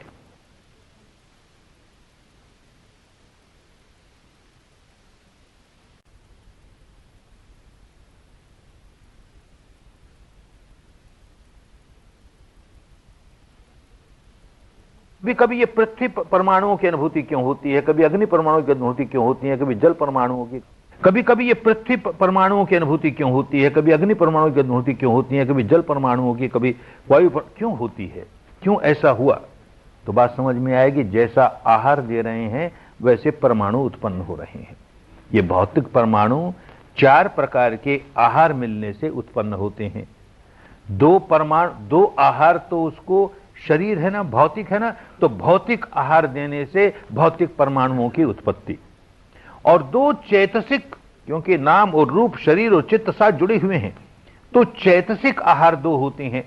चित्त के 2 प्रकार के आहार देने से वो परमाणुओं में बदल जाते हैं, माइंड मैटर में परिवर्तित हो जाता है। 2 तरह के चैतसिक आहार और 2 तरह के भौतिक आहार क्या होते हैं, समझेंगे, अनुभव से समझेंगे। थ्योरी की बात नहीं, प्रैक्टिस की बात है। क्या भौतिक आहार, ये जो रोज दिन में 2 बार 4 बार जो खाना खाते हो, ये भौतिक आहार इस भौतिक शरीर को दे रहे हो। किस प्रकार का भौतिक आहार दिया, उस प्रकार के परमाणु उत्पन्न होंगे, उस प्रकार की संवेदना होगी। किसी दिन मान लो बहुत मिर्च मसाले का भोजन कर लिया, अब उसके बाद साधना करने बैठेंगे तो देखेंगे यहां जलन हुई, वहां जलन हुई, सारे शरीर में जलन ही जलन। अग्नि प्रधान परमाणु उत्पन्न हुए क्योंकि आहार ऐसा दिया। किसी दिन बहुत गरिष्ठ तला हुआ या बासी भोजन कर लिया, उसके बाद ध्यान करने बैठे तो पृथ्वी प्रधान, बड़ा भारीपन मालूम हो रहा है, बड़ी सुस्ती आ रही है, बड़ा भारीपन मालूम हो रहा है। वो किस लिए कि ऐसा आहार दिया हमने। इस तरह से कैसा आहार दे रहे हैं, ठीक उसी प्रकार के परमाणु उत्पन्न होने शुरू हो जाएंगे, ऐसा अपने अनुभव से जानोगे। तो ये आहारज, वो परमाणु जो आहार से उत्पन्न होते हैं, ये जो भौतिक आहार से उत्पन्न होते हैं, दूसरे ऋतु से उत्पन्न होते हैं। हमारे चारों ओर का भौतिक वातावरण कैसा है, पोर पोर से हम वो आहार लिए जा रहे हैं। भोजन करते हैं तो बहुत स्थूल आहार लेते हैं, पोर पोर से आहार लिए जा रहे हैं। गर्म देश में रहने वाले व्यक्ति का शरीर एक प्रकार का होगा, ठंडे देश में रहने वाले का एक प्रकार का होगा, स्वस्थ वातावरण में रहने वाले का शरीर स्वस्थ होगा, अस्वस्थ वातावरण में रहने वाले का स्वस्थ होगा। अपने अनुभव से जानते हैं। तो वो आहार जो ऋतु की वजह से, मौसम की वजह से, बाहर के वातावरण की वजह से, उस प्रकार के परमाणु हमारे भीतर उत्पन्न होते जाएंगे। ये 2 भौतिक आहार हुए, चित्त के आहार। चित्त ने हमने इस समय अपने चित्त पर कैसा कर्म बीज डाला, कैसा कर्म संस्कार बनाया। कल जो कहा था संस्कार का, क्या प्रतिक्रिया की, वही कर्म का बीज है, वो कर्म संस्कार है। कैसा डाला, वो तुरंत परमाणुओं में बदल जाएगा, उसी क्षण बदल जाएगा। मानो क्रोध किया, इस चित्त धारा पर हमने क्रोध का आहार दिया, देते ही देखेंगे सारे शरीर में ऐसे परमाणु उत्पन्न हुए जो अग्नि धातु लिए हुए, अग्नि धातु, बड़ा जलन मालूम होगी, बहुत जलन मालूम होगी। ऐसा आहार दिया ना, आहार चित्त का दिया, पर उसका प्रभाव शरीर पर पड़ रहा है।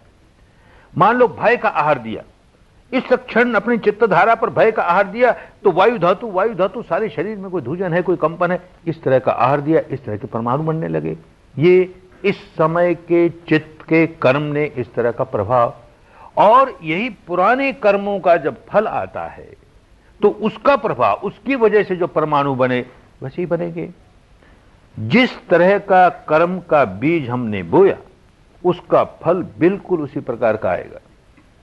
हमने क्रोध का बीज डाला और क्रोध का बीज डालते हुए अग्नि धातु उत्पन्न हुई, उसका जो फल आएगा वो हमें अग्नि धातु के साथ ही आएगा। सारा शरीर जलने लगेगा जब पुराने कर्म के बीज, अग्नि के बीज, क्रोध के बीज जागेंगे, फल देंगे, सारा शरीर जलने लगेगा। तो वो उस समय जो जलने लगा वो हमारे पुराने कर्मों के विपाक की वजह से, उसका फल पकने की वजह से इस प्रकार के परमाणु ये खूब समझने लगेंगे। शास्त्रों की बात नहीं, अपनी अनुभूतियों से समझने लगेंगे। और ये इसलिए समझने लगेंगे, कौतूहल पूरा करने के लिए नहीं, कौतूहल पूरा करने के लिए धर्म नहीं हुआ करता, इसलिए समझने लगेंगे कि अच्छा अभी पृथ्वी प्रधान आया है, अरे आया होगा भोजन की वजह से आया होगा, इस समय के कर्म, पुराने कर्म की वजह से आया होगा, मौसम की वजह से आया होगा, आया है। नया कर्म नहीं बनाऊंगा ऐसा, ये तो सारा का सारा जिस वजह से भी आया, मैं नया कर्म संस्कार नहीं बनाऊंगा। चाहे किसी तरह का भी परमाणु आया, अग्नि प्रधान आया कि पृथ्वी प्रधान आया कि जल प्रधान आया कि वायु प्रधान आया, अरे है तो अनित्य ना, उत्पन्न होना नष्ट होना इसका स्वभाव है, मैं नया कर्म संस्कार नहीं बनाता।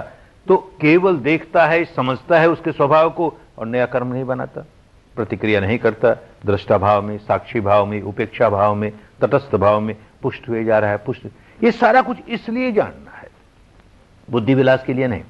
ये चार परमाणुओं की बात कर दी, चार भूत, पांचवा कहां गया, आकाश कहां गया, ये झगड़े की बातें। अरे आकाश से कोई संवेदना नहीं होती, आकाश है तो नहीं है, कहां कहते हैं, पांच तत्व तो वो भी एक है, लेकिन इन चारों से संवेदना होती है, उससे संवेदना नहीं होती, तो उसके क्या करें उसकी बात करके।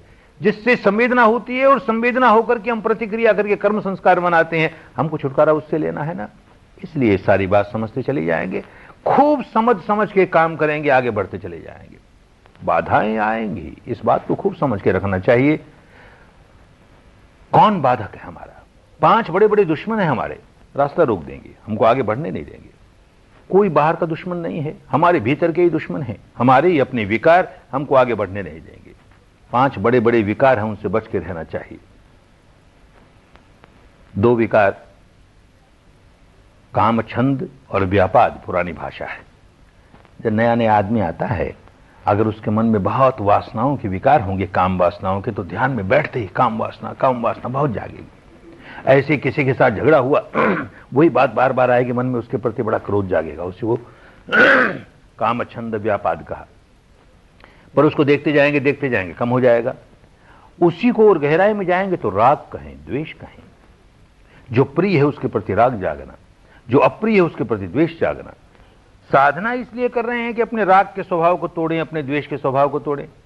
और ऐसी नासमझी आ जाएगी काम करते करते कि साधना राग तोड़ने की कर रहे हैं और काम राग बढ़ाने का कर रहे हैं, साधना द्वेष तोड़ने की कर रहे हैं और काम द्वेष बढ़ाने का कर रहे हैं। खूब समझेंगे ये कैसे होगा, कैसे हम राग जगाते हैं। एक उदाहरण की बात है, शिविर में आता है तो कहते हैं मौन रहो, 9 दिन तक कार्य मौन, परस्पर बिल्कुल बात मत करो। रहा नहीं जाता, हजार कहें, बार बार दोहराते हैं, उसके अपने कारण होते हैं। किसी लाल पुस्तक में लिखा है इसलिए इसको मानना पड़ेगा ऐसा नहीं, हजारों का अनुभव है इसलिए कहते हैं मौन रखो, लेकिन नहीं मानता। जहां उसे कहीं एकांत मिला और कोई मिल गया साथी, चुरपुर उससे बात करेगा, नहीं छोड़ता अपनी बात। रात को भी डॉर्मेट्री में है, लेटा है, जब तक नींद नहीं आती चुप नहीं बैठता, चरपर बात करते रहेगा, औरों की हानि करेगा, अपनी हानि करेगा। क्या बात करेगा? पहली बात यही करेगा, क्योंकि जब से जन्मा है ये स्वभाव बनाया है परांगमुखी बहिर्मुखी, औरों को क्या, उसको कैसे, इसको मुझको क्या हो रहा है वो नहीं देखता, अपनी ओर कभी देखता नहीं। तो पहला प्रश्न यही करेगा, तुझको कैसे हुआ, तुझको कैसे हुआ। और किसी ने कह दिया हमको तो सारे शरीर में तरंगे ही तरंगे, झंझनाहट ही झंझनाहट हुई, अरे इसे झंझनाहट हुई। और किसी ने कह दिया सारे शरीर में बिजली का सा करंट चला, अरे हमें तो चला ही नहीं। अब देखो ध्यान में बैठेगा तो क्या करेगा, मुझे बिजली का सा करंट चाहिए रे, मुझे मिला ही नहीं, उसको मिल गया रे, मुझको बिजली का सा करंट चाहिए रे, मुझको झंझनाहट चाहिए रे, रोए जा रहा है। वो चाहिए रे, चाहिए रे। अरे ये चाहिए चाहिए निकालने के लिए तो विपश्यना कर रहा है। अब विपश्यना के नाम पर ही ऐसी संवेदना चाहिए, ऐसी संवेदना चाहिए, तो उलझ गया ना, ये दुश्मन सिर पर सवार हो गया ना, आगे कैसे बढ़ोगे? दूर करो, ऐसे दुश्मन को आने मत दो, ऐसे द्वेष का दुश्मन सवार हो जाएगा। और एक उदाहरण, द्वेष का दुश्मन कैसे होता है। बैठा दिया घंटे पर, पांव मत खोलो, हाथ मत खोलो, आंख मत खोलो, बैठ गए। आधा घंटा किसी तरह बीता और उसके बाद पीड़ाएं शुरू हुई, बहुत पीड़ा, हाय रे, मरा रे। तो वही पुरानी आदत, औरों को क्या हो रहा, मुझे तो बड़ी पीड़ा हो रही है, औरों को क्या हो रहा, आंख खोल के देख नहीं सकते क्या हो रहा है, तो नहीं मानता, कहा आंख मत खोलना, फिर भी थोड़ी सी आंख खोल लेता और यूं चारों ओर देख लेता। और उस समय ऐसा संयोग कि जिसको देखो वही बुद्ध की मूर्ति की तरह बैठा है, महावीर की मूर्ति की तरह बैठा है। अरे तो इनको कोई पीड़ा उड़ा नहीं होती, ये पीड़ा मुझको ही होती है, इनकी सारी पीड़ा निकल गई, मेरी अब तक नहीं निकली, हाय रे मेरी पीड़ा नहीं निकली रे, मेरी पीड़ा नहीं निकली रे। हमारे मार्गदर्शक कहते हैं सब अनित्य है, सब अनित्य होगा बाबा, सब अनित्य। ये पीड़ा तो अनित्य नहीं है, ये तो नित्य है, शाश्वत है, ध्रुव है। देखो अब तक नहीं निकली, और इसको बार बार कहता हूं तू अनित्य है, तू अनित्य, फिर भी नहीं निकलती। चाहता ना निकल जाए, द्वेष ही द्वेष, द्वेष ही द्वेष। आया था द्वेष निकालने के लिए और कर रहा है द्वेष ही द्वेष, द्वेष ही द्वेष। बहुत बड़ा दुश्मन है, बहुत सजग रहना पड़ेगा। और दो दुश्मन है, ये दुश्मन है क्या? हमारे भीतर के विकार जब आए थे तो मेहमान की तरह हमारे घर में आ गए, भीतर आ गए, और फिर धीरे धीरे घर के मालिक हो गए, नहीं निकलेंगे। और ये साधना करेंगे तो उनको निकलना पड़ेगा, और वो निकलना चाहते नहीं। तो जैसे ही साधना का काम शुरू करेगा भीतर से दुलकती लगेगी, बंद करिए, क्या करने लगा, हमको नहीं अच्छा लगता, बंद कर, हमको अच्छा नहीं लगता, ऐसा होने लगेगा। तो दो तरह की दुलकती लगती है भीतर से। एक दुलकती तो ये लगेगी जैसे ही ध्यान करने बैठा कि बस बड़ा आलस आया, रात को बड़े आराम से सोया है, लेकिन ध्यान करने बैठा कि ऊँघ आने लगी, आलस आने लगा। ये दुश्मन ने भीतर से दुलकती लगाई, काम बंद कर, मुझको नहीं अच्छा लगता, ये काम करेगा तो मुझको भागना पड़ेगा, और मैं भागने वाला नहीं, मैं तेरे अंदर जमा लिया, मैंने अपना घर जमा लिया यहां पर। तो दुलकती लगाया उसने। और बातें जब आती हैं, माने राग जागा कि द्वेष जागा, तो उसको देखे जाओ। देखो इस समय राग जागा है, तो देखते हैं कितनी देर रहता है, उसकी ताकत कम हो जाएगी, निकल जाएगा। द्वेष जागा, देखते जाओ, उसकी ताकत कम होगी, निकल जाएगा। ये आलस जागे तो देखने से बात बनती नहीं, ये तो सिर्फ एकदम सवार हो गया, काम ही नहीं करने देगा, देखने ही नहीं देगा। इससे युद्ध करना पड़ेगा। क्या युद्ध करोगे? सांस को तेज कर दो, उससे भी नहीं होता तो मान लो 1 घंटे की बैठक है, उसमें तो सिवाय सांस तेज करने की और कोई सहारा नहीं। 1 घंटे वाली बैठक नहीं है तो खड़े हो जाओ, 5 मिनट खड़े हो जाओ, खड़े खड़े आलस निकाल लो और अपना काम करते रहो, काम वही करते रहो। उससे भी नहीं निकला तो भले 5 मिनट बाहर जाओ, चलो 5 मिनट चलो और फिर आ जाओ, फिर बैठो, चलते चलते भी काम तो यही कर रहे हैं, फिर बैठो, आलस दूर हो जाएगा। उससे भी नहीं होता तो जाकर के आंख पर ठंडे पानी के छींटे डालो, किसी तरह से इस दुश्मन से युद्ध करके छुटकारा पाओ, नहीं तो काम नहीं होगा। दूसरा दुश्मन देखो, ये नींद से तो हमारे काबू में नहीं आया तो बेचैनी पैदा करो। तो दूसरी दुलकती लगती है भीतर से, बड़ी बेचैनी, बड़ी बेचैनी, साधना करने को जी नहीं चाहता, ये कर लूं, वो कर लूं, ये चला जाऊं, थोड़ा सा पढ़ लूं, थोड़ा सा लिख लूं, थोड़ा सा बतिया लूं, थोड़ा सा ये कर लूं, सब करेगा, साधना नहीं करेगा। 1 घंटे की साधना है अधिष्ठान की, जिसमें पांव नहीं खोल सकते, हाथ नहीं खोल सकते, आंख नहीं खोल सकते।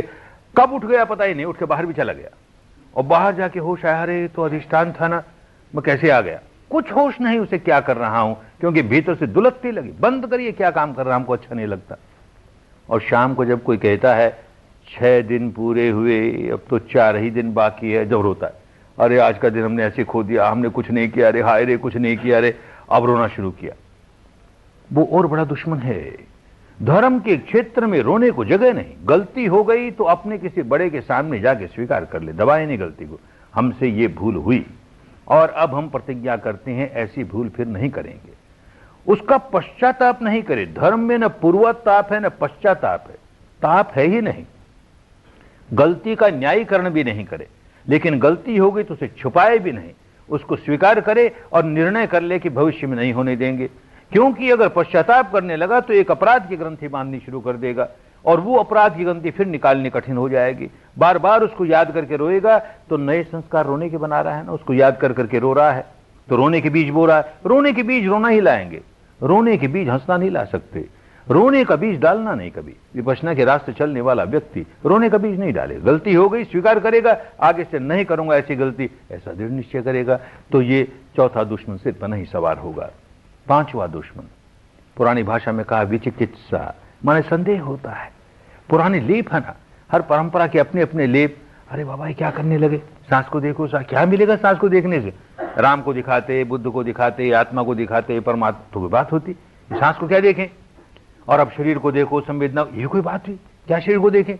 हम खूब जानते हैं अनित्य है, इसमें क्या नई बात बता रहे हैं हमको? हम जानते हैं ना अनित्य है, खूब जानता मानता कुछ नहीं, मानता है, अनुभव नहीं है, लेकिन फिर भी कहता खूब जानता हूं, मैं खूब जानता हूं, इसको क्या देखूं?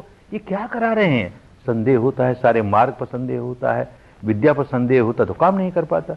जब जब ऐसा संदेह हो, अपने मार्गदर्शक से एक बार नहीं अनेक बार मिलो और संदेह को दूर करो, नहीं तो ये पांचवा दुश्मन काम नहीं करने देगा। इन पांचों दुश्मनों को अलग रखोगे तो काम बड़ा अच्छा होगा। आगे बढ़ते ही चले जाओगे, बढ़ते चले जाओगे, चाहे जो करे। पांचों दुश्मनों को अलग करके चाहे जो करे, जैसे करना है वैसे करे, परिणाम आएंगे ही, अच्छे परिणाम आएंगे ही। कोई बुद्ध हो या न हो, कोई फर्क नहीं पड़ता। बुद्ध होता है तो यही कल्याण होता है कि खोई हुई इस विद्या को वो खोज निकालता है और लोगों को बांटता है। अन्यथा उसके सामने भी लोग करेंगे तो यही परिणाम आएगा, उसके बाद भी लोग करेंगे यही परिणाम आएगा, उसके पहले भी अगर कोई इस प्रकार करेगा तो यही परिणाम आएगा। ये तो विद्या है, जो इसका पालन करेगा, इसके अनुसार काम करेगा, उसको परिणाम आएंगे। तो बुद्ध के समय भी यही होता था, बाद में भी जो लोग करते रहे, जहां जहां पर ये विद्या कायम रही, वही परिणाम आते रहे। बुद्ध के समय कितने लोग तर गए, तो बुद्ध की कृपा नहीं, कृपा धर्म की, और धर्म की भी कृपा नहीं, धारण करने वाले की। धर्म धारण ही नहीं करे, धर्म है तो क्या काम आया? बुद्ध जो बताता है वो काम ही नहीं करें तो बुद्ध का होना हमारे क्या काम आया? तो किस तरह लोग काम करते करते करते पलट गए। अंगुलीमाल जैसा व्यक्ति, जिसने अपने जीवन में 999 व्यक्तियों की, मनुष्यों की हत्या की। अरे किसी प्राणी की हत्या करे तो भी अंदर बहुत बड़ी गांठ बन जाती है। मनुष्य की हत्या करे आसान नहीं है, बड़ा क्रोध जगाना पड़ता है, बड़ा द्वेष, बड़ी दुर्भावना, तब किसी मनुष्य की हत्या होती है। कितना गहरा पत्थर की लकीर वाला संस्कार बनाया। और ऐसे 999 ऐसे व्यक्ति की क्या दशा होगी? ऐसा व्यक्ति भगवान के संपर्क में आया, धर्म के संपर्क में आया, यही विद्या करते करते करते संत हो गया, अनंत हो गया, मुक्त हो गया। अरे करुणा से भर गया। मैं पहले किस गलत रास्ते पड़ा था, अपनी हानि करता था, लोगों की हानि करता था। ये कल्याणकारी विद्या, अरे ये मिले लोगों को, कैसे मिले? तो गांव गांव, नगर नगर घूमता है, लोगों को बांटता है। कहीं कहीं लोग पहचान लेते हैं ये वही अंगुलीमाल है जिसने मेरे पिता की हत्या की, कि माता की, कि पति की, कि पत्नी की, कि बेटे की, कि बेटी की, वही है। तो लोग गुस्से के मारे गालियां निकालते हैं, पत्थर मारते हैं, लाठियों से मारते हैं। खून बहता है शरीर से खून बहता है, और हृदय से तो मैत्री बहती है, करुणा बहती है। तुम्हारा मंगल हो, तुम्हारा कल्याण हो। बहुत भटका हुआ था रे मैं, मुझको ये कल्याणकारी मार्ग मिल गया, तुम भी चल के तो देखो, चल के तो देखो। कैसे संत हो जाते हैं? तो किसी के चमत्कार से नहीं होते, ये विद्या की वजह से, क्योंकि उसने धारण किया, अनुभव किया, बदलता चला गया, बदलता चला गया। दुखों के बाहर निकल जाता है आदमी, सारे विकारों के बाहर निकल जाता है। एक महिला बहुत इच्छा की पुत्र प्राप्त हो, उसे नहीं हुआ, जरा बड़ी उम्र में जाकर के पुत्र हो गया, बड़ी खुशी हुई, बड़ी आसक्ति भी हुई। और ऐसा संयोग हुआ कि 2-4 बरस का होते होते किसी सांप ने उसे डस लिया, मर गया। अब उसके दुख का ठिकाना नहीं। इतनी गहरी आसक्ति थी ना, उतना ही ज्यादा दुख हुआ। बच्चे की लाश को अपनी छाती से चिपकाए हुए, ये मरा नहीं रे, ये जिंदा है, ये सो गया है, आप इसको मरा हुआ मत कहो, ये सो गया है, इसको कोई जगह दे रे, इसको कोई। लोग समझाए, माई ये मर गया, हमारे हवाले कर शमशान भूमि में ले जाए, जिंदा नहीं है। नहीं, ये जिंदा है, कोई इसको सोने की, कोई इसको जगाने की दवा दे दे, कोई इसको जगाने की दवा दे दे। तो किसी ने कहा, देख आज की दुनिया में बड़े से बड़ा वैद्य जो सारे दुखों के दूर करने का इलाज जानता है वो भगवान बुद्ध है। उसके आश्रम में चली जा, कौन जाने वो तुम्हारा कल्याण कर दे। बड़ी खुश हुई, गई, भागी भागी गई भगवान के पास। उनके सामने वो मृत शरीर रख दिया बच्चे का। महाराज लोग कहते हैं मर गए, मरा नहीं महाराज, सो गया है, आप कुछ कीजिए महाराज, इसको जगा दीजिए। इतनी गहरी आसक्ति, इतना गहरा दुख। भगवान ने देखा इस भावावेश में कोई धर्म की बात समझने लायक नहीं है, तो उनका अपना तरीका होता था किस व्यक्ति को किस तरह समझाया जाए। उनको तो लोक कल्याण करना है ना, जिससे वो धर्म को ग्रहण करके पालन करके अपना कल्याण कर सके। तो कहा जा शहर में जाकर के एक चुटकी भर सरसों ले आ, किसी से मांग के ले आ। अरे भगवान कुछ ऐसी औषधि देंगे मेरा पुत्र जी जाएगा। बड़ी खुश हुई, भागी। अरे रुक रुक, पूरी बात सुन के जा। उसी घर से लाना जिस घर में कोई न मरा हो। हाँ हाँ महाराज, उसी घर से लाऊंगी। अब जाए गांव के, नगर के, घर घर में, मोहल्ले मोहल्ले में जाके मांगे, कोई चुटकी भर सरसों दे दो, मेरा बच्चा जी जाएगा। अरे सरसों चुटकी भर क्या, पूरा बोरा ले जा, पूरा बस्ता ले जा, तेरा बच्चा जिए किसी तरह। फिर पूछते तुम्हारे घर में कोई मरा तो नहीं ना? तो मुंह लटक जाते हैं लोगों के। कोई कहता मेरा बाप मरा, कोई कहता मां मरी, कोई कहता पत्नी मरी, पति मरा, बेटा मरा, फला मरा। सब घर में कोई ना कोई मरा ही। दिन भर थकी मांदी शाम को आई। अब भगवान ने समझा, ये समझने लायक हो गई, क्योंकि समझ गई सारे संसार में मृत्यु सब जगह आती है, व्याकुल होने की क्या बात है, इसमें मृत्यु तो आती है। तब उसे समझाया, और यही समझाया, देख अपने आप को। और ये देखते देखते देखते वही किसा गौतमी अनंत हो गई, मुक्त हो गई, और सारे जीवन भर ऐसी दुखियारी महिलाओं को धर्म बांटते बांटते अपना जीवन सफल किया, औरों का जीवन सफल किया। एक और महिला, वो एक बड़े धनवान की लड़की, युवावस्था में पांव रखते रखते पांव फिसल गए, अपने घर के किसी नौकर के साथ भाग गई। और भाग गई, कुछ दिनों तो उसका नशा रहा, फिर धीरे धीरे बड़ी दुखी, उस वातावरण से बड़ी दुखी हुई। और ऐसा संयोग हुआ, 2 पुत्र हुए, वो भी मर गए, पति भी मर गया। घर लौट करके आए, अपने पीहर में आई तो मां मर गई, पिता मर गया, भाई मर गया। अरे अब संसार में उसका कोई नहीं, इतनी दुखियारी, कोई नहीं संसार में। इस दुख के मारे पागल हो गई। श्रावस्ती की नगर की गलियों में पागल की तरफ फिरे, बिल्कुल नग्न फिरे। उसका कोई पुराना पुण्य था, जिसकी वजह से भगवान के आश्रम के सामने से गई, और वहां देखा भगवान कोई धर्म सिखा रहे हैं, वाणी बड़ी प्यारी लगी, तो वहीं बैठ गई, सुनने लगी। भगवान की वाणी सुनते सुनते सुनते होश जागा, तो देखती है मैं नग्न हूं। बड़ी शर्म आई, सच्चाई। तो पास कोई भाई खड़ा था, उसने चादर उड़ा दी। वो चादर ओढ़ करके भगवान की वाणी सुनने लगी। लोग उसका नाम ही भूल गए, तब से उसका नाम पटाचारा, चादर ओढ़ी हुई महिला। भगवान ने पास बुलाया, मेरी दुखियारी बेटी, यही सिखाया, यही विद्या सिखाई। कोई चमत्कार से उसके पति को जला देते, माता पिता को जला देते, भाई को जला देते, पुत्रों को जला देते, तो कल्याण नहीं होता, दुख के बाहर नहीं निकलता। बात समझ में आई उसके भी, और हर एक आदमी के बात समझ में आ जाएगी कि हम अपने किसी प्यारे के मरने पर रोते हैं, ये नहीं जानते कि ऐसे प्यारे न जाने कितने मरे हैं। असंख्य जन्म बीत गए, और हर जन्म में कोई ना कोई प्यारा मरा है, कोई ना कोई प्यारा मरा है, मरा है और हम रोए हैं, मरा है और कोई हम रोए हैं। कितने मरे हैं रे! जो मरे हैं, अगर उनकी हड्डियां इकट्ठी कर दी जाए एक बार एक जगह, पहाड़ खड़ा हो जाए। और उनके मरने पर जो रोए हैं, वो आंसू इकट्ठे कर दिए जाएं तो महासमुद्र तैयार हो जाए। इतने मरे हैं और हम इतने रोए हैं, और आगे भी ऐसा ही चलेगा। अनगिनत जन्मों तक इसी प्रकार रोते जाएंगे, इसी तरह प्रिय मरते जाएंगे, हम रोते जाएंगे प्रिय। अरे कहां दुखों के बाहर निकलेंगे रे? वो जो बार बार बार बार का रोना है, हर जन्म का रोना है, उससे छुटकारे के लिए ये विद्या है। बस ये विद्या मिले, सारे दुखों के बाहर आ जाए। कोई हो वही इस दुखों के बाहर आ जाए। और जरूरी नहीं कि घर बार छोड़ के सन्यासी बने, भिक्षुनी बने तो ही सारे दुखों के बाहर आए। ये बात बिल्कुल ठीक है। कोई घर बार छोड़ता है, भिक्षु बनता है, भिक्षुनी बनती है, तो उसके लिए बड़ी सहूलियत हो जाती है, और अन्य जिम्मेदारियां नहीं। एक वक्त भोजन के लिए भिक्षा पात्र में जो मिल गया सो खा लिया, जैसे वस्त्र हैं वैसे में काम चलाया, किसी पेड़ के नीचे रह लिया, किसी कुटिया में रह लिया, लेकिन और कोई आवश्यकता नहीं उसे।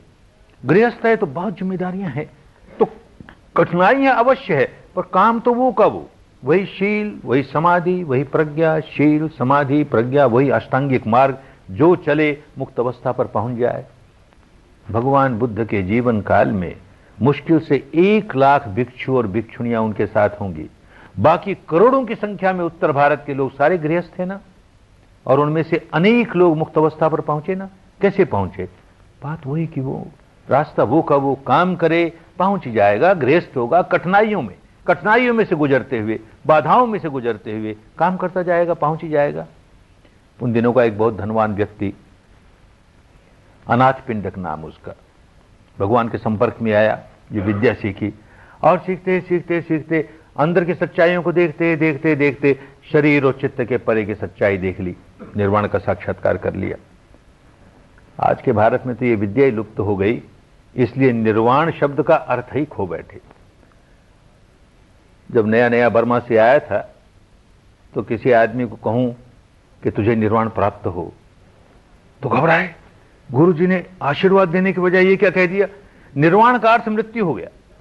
इस देश में निर्वाण कहने का मतलब मृत्यु, और हम कहें तुम्हें निर्वाण प्राप्त हो तो कहते बाबा मृत्यु प्राप्त हो ना, बाबा मुझे मृत्यु नहीं चाहिए, गुरुजी आप क्या कहने लगे, हमको तो दीर्घायु का आशीर्वाद दीजिए। अरे जीते जी निर्वाण की अनुभूति होती है, उस निर्वाण की बात कर रहे हैं। भीतर ही भीतर ये शरीर और चित्त का प्रपंच देखते देखते देखते उसके परे की अवस्था जो नित्य है, शाश्वत है, ध्रुव है, इसी जीवन में उसका अनुभव करना है। भारत से लुप्ति हो गई ना, तो शब्द का अर्थ ही चला गया, कहां का कहां चला गया। ये व्यक्ति अपने इसी जीवन में उस अवस्था का साक्षात्कार करता है, और पहली बार जो साक्षात्कार कर लेता है उसको श्रोतापन्न कहते हैं। स्रोत में पड़ गया। काहे के स्रोत में पड़ गया? मुक्ति के स्रोत में पड़ गया। अब इस व्यक्ति को दुनिया की कोई शक्ति रोक नहीं सकती अनंत बनने में। ज्यादा से ज्यादा 7 जन्म में अनंत बन ही जाएगा, क्योंकि वो स्रोत में पड़ गया।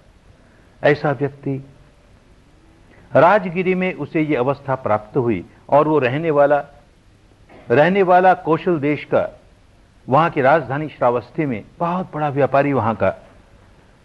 जब आदमी को ऐसा अमृत चख लेता है तो रहा नहीं जाता। अरे ऐसा अमृत सब चखें, ऐसा धर्म सबको मिले, ऐसा उसके मन में होने ही लगता है। तो भगवान से कहता है महाराज आप हमारे नगर में श्रावस्ती में आइए। वो उस समय के भारत की सबसे ज्यादा आबादी वाली नगरी, बहुत दुखियारी है महाराज, ये विद्या मिलेगी, अनेकों का कल्याण हो जाएगा। आपके लिए वहां पर कोई ऐसा ध्यान केंद्र बनाएं और आप वहां आकर के सिखाएं। भगवान केवल मुस्कुराए, इसने समझ जाए कि भगवान मान गए हैं। तो आया और आके जगह ढूंढता है, कहां आश्रम बने, तपोभूमि कहां बने। शहर से बहुत दूर होगी तो लोग लाभ नहीं ले सकेंगे, शहर के बीच में होगी तो कोलाहल में काम नहीं हो सकेगा, तो न बहुत दूर हो न बीच में हो, ऐसा कोई स्थान बहुत शांत भी हो, जहां लोगों की पहुंच भी हो।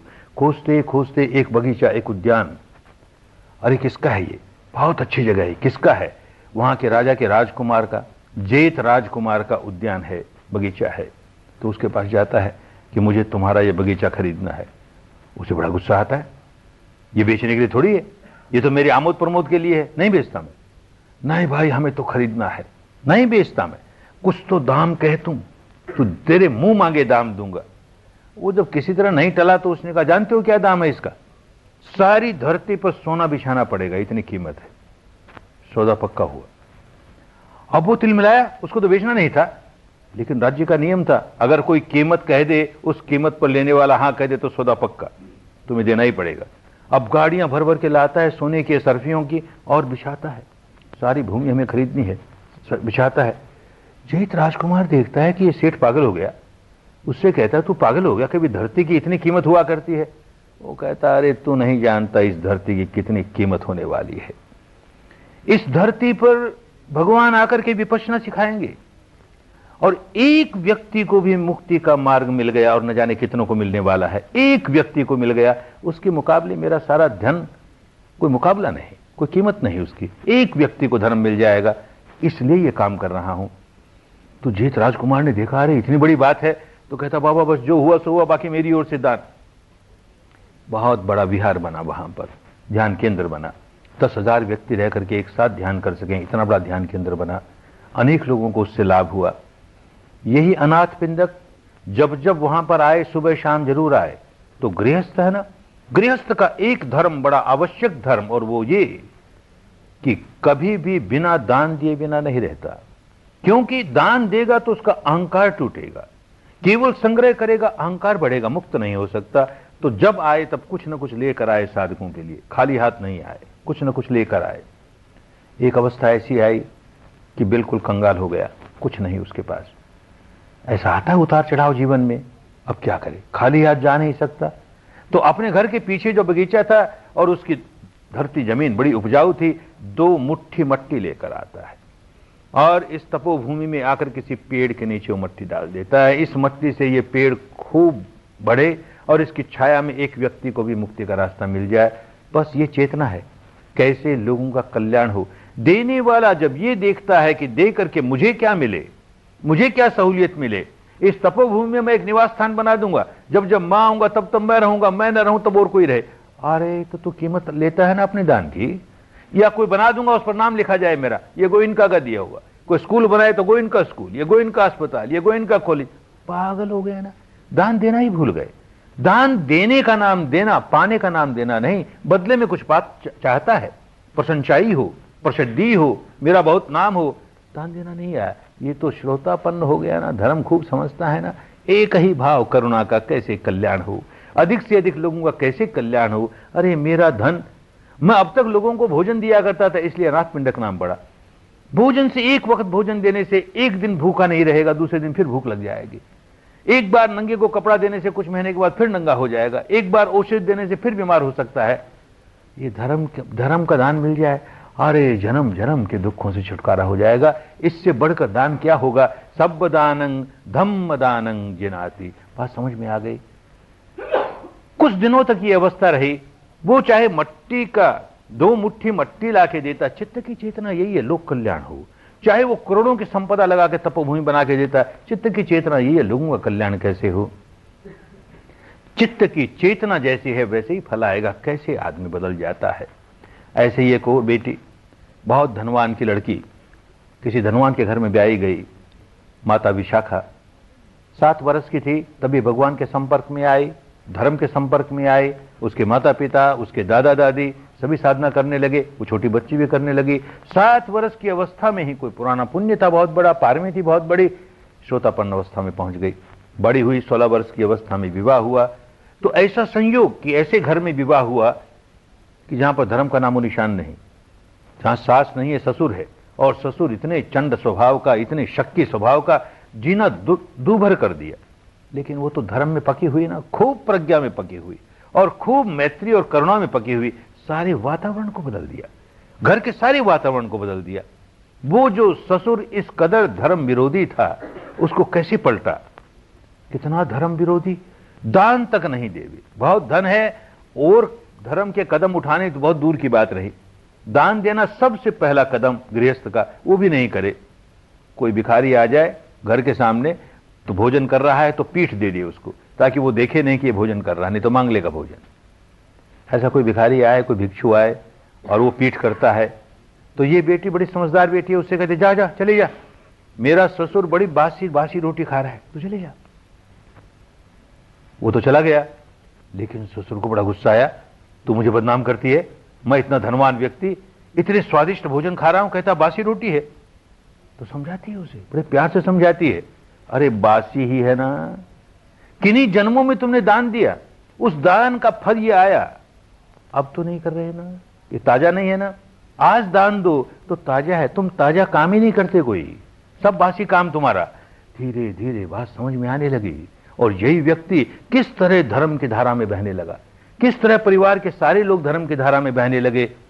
एक व्यक्ति को धर्म मिल जाए परिवार में, तो धीरे धीरे सारा परिवार उसमें रंग जाता है, बड़ी सुख शांति विराजती है। ऐसा बुद्ध के समय ही होता तो हम समझते उसमें कोई बुद्ध का चमत्कार था। अरे जहां जहां धर्म, जहां जहां विपश्यना का अभ्यास होता है, वहां वहां यही परिणाम आते हैं, आज भी आते हैं। पिछले 2500 वर्ष में जहां जहां कायम रही, भारत ने खो दिया, और जाकर के जहां जहां कायम रही, जितने जितने लोगों में कायम रही, ऐसे ही परिणाम आते गए। हमारे गुरुदेव के जीवन की एक घटना, सयाजी उबा खिन, ब्रह्मदेश आजाद हुआ। तो जैसे भारत आजाद हुआ तो यहां छोटी छोटी अनेक रियासतें थी, किसी समझदार आदमी ने उन सबको विलय करके एक भारत का यूनियन बनाया। ऐसे ही ब्रह्मदेश में छोटी छोटी अनेक रियासतें थी, उनको इकट्ठा करके किसी समझदार आदमी ने न्यू यूनियन ऑफ बर्मा एक देश बनाया, एक राज्य स्थापित किया। और इन रजवाड़ों को खुश करने के लिए उनका एक रजवाड़ा छोटे से किसी स्टेट का राजा था, उसको प्रेसिडेंट बना दिया, president of the union of Burma.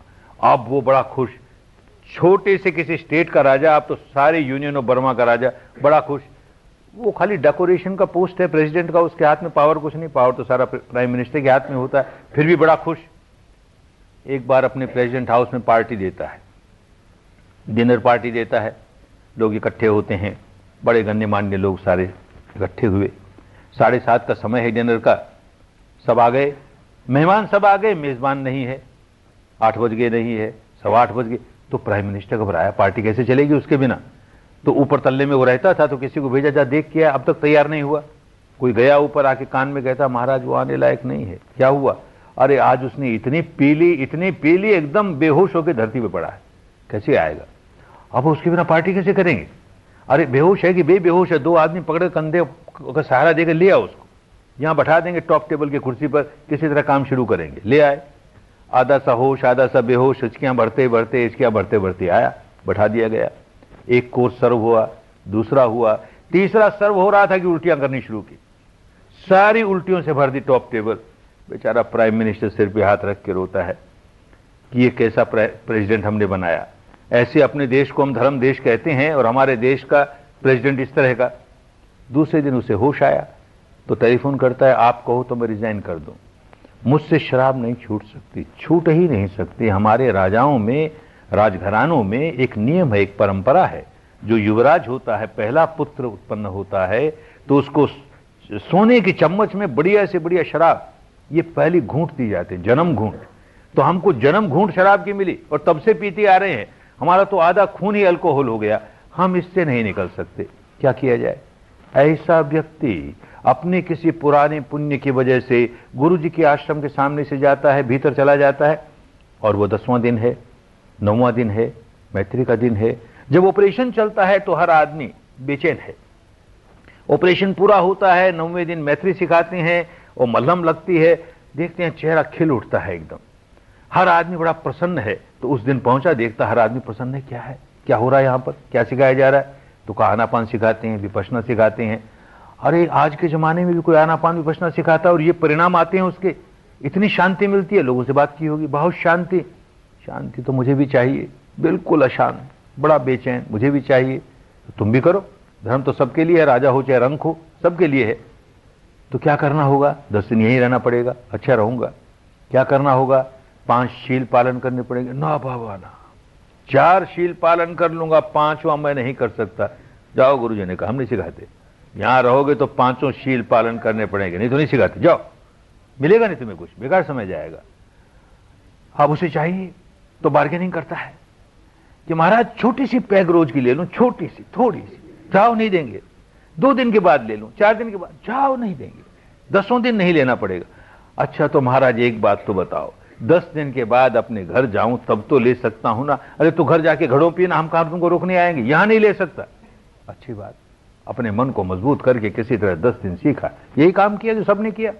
और 10 दिन के बाद अपने घर जाता है, अपने घर जाता है और 100 गज की दूरी पर उसके लॉन में कहीं बाहर गार्डन में भी कोई आदमी शराब पिया हुआ आए तो नाक पकड़ता है, सड़ता है, अरे कौन पी कर आया। अपने आप पीना तो दूर रहा, दूसरे का पीना भी उसे सहन नहीं हो सकता। क्या हो गया? किसी ने उपदेश में उसको धमकी नहीं दी, तू शराब पिएगा तो तुझको ये नरक मिलेगा, वो नहीं नहीं, कुछ नहीं, धर्म में ऐसे धमकियां नहीं दी जाती। अपने आप देखते देखते देखते विकार निकलते हैं। वो सारे संस्कार, उसका ऐसा संयोग हुआ, वो सारे संस्कार जो शराब के नशे के संस्कार थे, एक पर एक घूंघट के पट खुलता गया, पड़ते उतरती गई। जो पहले पहल पड़ा था संस्कार वो भी निकल गया, छुटकारा हो गया। ऐसा किसी बर्मा के एक प्रेसिडेंट का हो जाता तो हम समझते को चमत्कार की बात हुई। अरे हजारों लोग शिविरों में से गुजरते हैं, किसी को क्या नशा, किसी को क्या नशा, किसी को जुए का नशा, किसी को शराब का नशा, किसी को ड्रग का नशा, किसी को क्रोध का नशा, किसी को वासना का नशा, किसी को भय का नशा। कैसे बाहर निकलते चले आते हैं, कैसे बाहर निकलते चले जाते हैं। धर्म अपना काम करता है, चाहे वो व्यक्ति हिंदू है कि बौद्ध है कि जैन है कि ईसाई है कि ब्राह्मण है कि शूद्र है, भारतीय है कि अमेरिकन है, कुछ फर्क नहीं पड़ता। धर्म अगर शुद्ध धर्म है, कुदरत के कानून को समझ करके अपना जीवन कैसे इस कानून के अनुसार ढाल लें। हुक्म रजाई चलना, हुक्म रजाई चलना, ये बात समझ में आ जाए तो बाकी 4 दिन का बहुत अच्छा उपयोग करना है। अरे मनुष्य का जीवन मिला, बहुत दुर्लभ होता है, बड़ा कल्याणकारी होता है। किस माने में दुर्लभ, किस माने में कल्याणकारी? मनुष्य ही एक ऐसा प्राणी है जिसको कुदरत ने यह शक्ति दी है कि वह अंतर्मुखी होकर के इस प्रकार सच्चाई को देख करके अपने विकारों को निकाल के मुक्त हो सकता है। ये काम कोई पशु नहीं कर सकता, कोई पक्षी नहीं कर सकता, कोई सरीसृप नहीं कर सकता, कोई कीट पतंग नहीं कर सकता, कोई प्रेत प्राणी नहीं कर सकता। मनुष्य के पास इतनी बड़ी शक्ति है और इस शक्ति का उपयोग न करें तो सारा जीवन खराब गया ना। मनुष्य के जीवन की इतनी बड़ी शक्ति हमने जगाई नहीं, उसका उपयोग नहीं किया तो कोरे रह गए।